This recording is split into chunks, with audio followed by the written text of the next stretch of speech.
Salut tout le monde, c'est Pixel, on se retrouve pour une nouvelle vidéo avec William. Salut! Pour vous montrer l'équilibrage des cartes. Alors, le cochon va être nerf, donc il va être réduit, ses dégâts vont être réduits de 6%. Ils disent que le cochon est actuellement une des seules options offensives pour détruire une tour. Donc nous souhaitons varier les choix des joueurs pour leur attaque. Alors t'en penses quoi William? Moi je pense que les cochons des fois ils sont souvent contrés et que ça sert un peu à rien de enlever les pourcents d'attaque du cochon. Ok, alors maintenant le prince va être augmenté, donc ses dégâts vont être augmentés de 8%, de 9% pardon. Donc ça c'est bien. Quand on avance dans le jeu, le prince devient assez facile à contrer, notamment avec des barbares. Des dégâts supplémentaires permettront au prince de répondre plus facilement à ces derniers. Alors t'en penses quoi? Moi je pense que c'est bien parce que qui n'aimerait pas qu'une carte augmente des pourcents de PV d'attaque? Après ça dépend toujours, mais bon oui, c'est cool. Alors la fournaise, donc la durée de vie augmentée à 50%, à 50 secondes pardon, au lieu de 40 secondes. Alors ils disent que les dernières augmentations n'ayant pas changé grand chose, une augmentation de la durée de vie permettra ici d'accumuler 2 fournaises sur le terrain et ainsi une flopée d'esprit de feu. Alors cette fois-ci je vais pas demander à William ce qu'il en pense parce qu'il l'a pas. Moi j'ai déjà testé. Et c'est vrai que je trouvais qu'elle mourait assez rapidement et qu'elle n'était pas très utile. Alors maintenant à voir, on verra. Alors le PK, ses dégâts sont augmentés de 8%. Actuellement, le PK est beaucoup trop distrait par les barbares. Avec ce changement à un rapport de niveau équivalent à celui des tournois ou des matchs amicaux, le PK pourra tuer un barbare d'un seul coup. Ouais, ça c'est pas mal. Ouais, ça c'est bien parce que c'est vrai que quand on mettait les barbares, une fois que tu voyais des barbares, ton PK il peut plus rien faire quoi, c'était fini. Après les gardes, alors suppression de l'effet de recul lors de la perte de bouclier. Ah, ça c'est vrai que c'est pas mal parce que c'était énervant quand il perdait ses boucliers, il se dispersait un peu de partout et tout. Ouais. Alors, lorsqu'ils perdaient leur bouclier, ils subissaient un effet de recul qui agissait comme un petit stun. En supprimant ceci, les gardes pourraient taper en continu et infliger plus de dégâts. Ah, je trouve que c'est cool ça, ouais. Ouais, moi aussi. Le temps d'apparition des gobelins passe à 1 seconde au lieu de 1 seconde 2. Ouais. Ça va pas trop changer pour nous. Ouais, c'est vrai que ça va pas non plus changer grand chose. Donc, alors, ils disent que Supercell aime beaucoup cette carte et aimerait voir un peu plus de gobelins voler dans les arènes. Oui, c'est vrai que le feu gobelin n'est pas beaucoup utilisé en ce moment, mais bon, à voir. On va voir. Le molosse de lave. Alors là, ça devient vraiment intéressant, les gens. Dégâts augmentés de 28%. 28%. Ouh, ça c'est pas mal. Après, bon, faut déjà l'avoir le molosse de lave, mais bon, c'est vrai que je l'ai déjà vu face à moi. Enfin, j'en ai déjà affronté plein des molosses de lave. Bah, je peux vous dire qu'il est vraiment pourri. Hein. Il a pratiquement pas de dégâts, il fait rien. Donc là, c'est vraiment bien, ouais. 28%, c'est impressionnant. Mais ce n'est pas un si gros buff, sachant qu'il possédait très peu de dégâts. Dorénavant, il aura le même DPS que les roquettes de lave.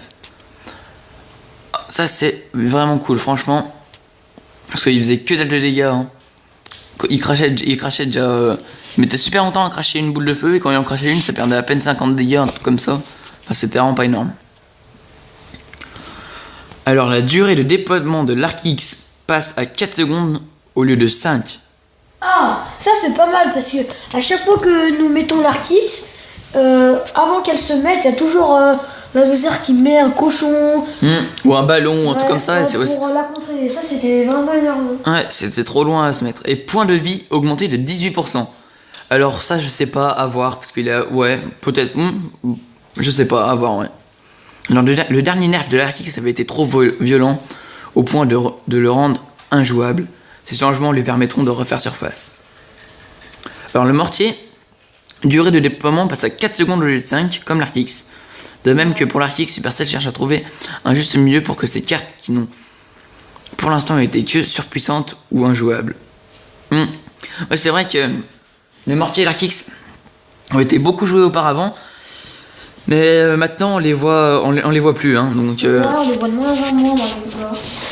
Donc voilà, ils veulent le rendre plus utilisable. Donc le canon qui va être nerf, point de vie réduit de 8%. Alors moi, je trouve que c'est n'importe quoi. Parce qu'il avait déjà été nerf, il avait déjà pratiquement plus de vie. Et là, il le renerf encore de 8%. Plus personne ne va jouer le canon, c'est impossible. Non, c'est nul. Ils disent que le canon est un habitué des patchs d'équilibrage. À l'image de son rôle, il résiste plutôt bien aux offensives de Supercell. Ce nerf le sera-t-il fatal? Alors moi je pense que oui, il sera fatal, comme je l'ai dit avant. Je pense que plus personne ne va le jouer, franchement, c'est fini.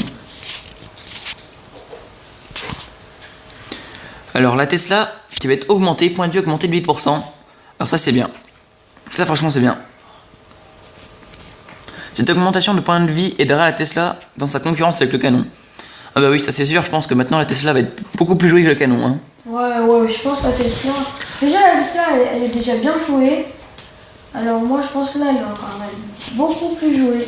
Donc là, il y a un truc, mais encore très intéressant, que je pense que ça va faire plaisir à beaucoup de gens. Parmi ces gens, il y aura William, j'en suis sûr. Les dégâts de la sorcière seront augmentés de 17%. Ah, pas mal ça. Plus de dégâts devraient rendre la sorcière plus intéressante. Grâce à ce changement, elle sera capable de tuer en 3 coups une horde de gargouilles, au lieu de 4 actuellement. Ah, Ces calculs sont faits à partir des niveaux de cartes en tournoi. Donc oui, ça c'est vraiment cool, parce que la sorcière... bah ça va, là elle avait déjà été améliorée, donc elle était beaucoup mieux. Mais maintenant ça va être encore mieux. Alors là les squelettes sont nerfs. Alors les squelettes c'est pas du tout utilisé, mais alors maintenant... L'armée de squelettes ou les petits squelettes? Non, les petits squelettes. Ah ok. Le nombre de squelettes passe à 3 au lieu de 4. Quoi? Mais déjà cette carte elle est pas beaucoup jouée. Et non mais c'est n'importe quoi. Bah là elle sera plus jouée de toute façon. Hein. Une carte à indexir qui offrait énormément de distraction et de temporisation face aux grosses troupes ennemies. Et les dégâts offerts étaient aussi trop importants. Après, ouais, elle était déjà pas beaucoup jouée. Elle était jouée que par les... par les gros, les gens de haute arène. Genre les arènes 8 ils l'utilisaient. Mais autrement c'est vraiment pas joué, non. C'est dommage ça, bon. Sur ce, n'oubliez pas de liker, de partager et de commenter cette vidéo. Et surtout abonnez-vous. Allez, salut tout le monde. Salut.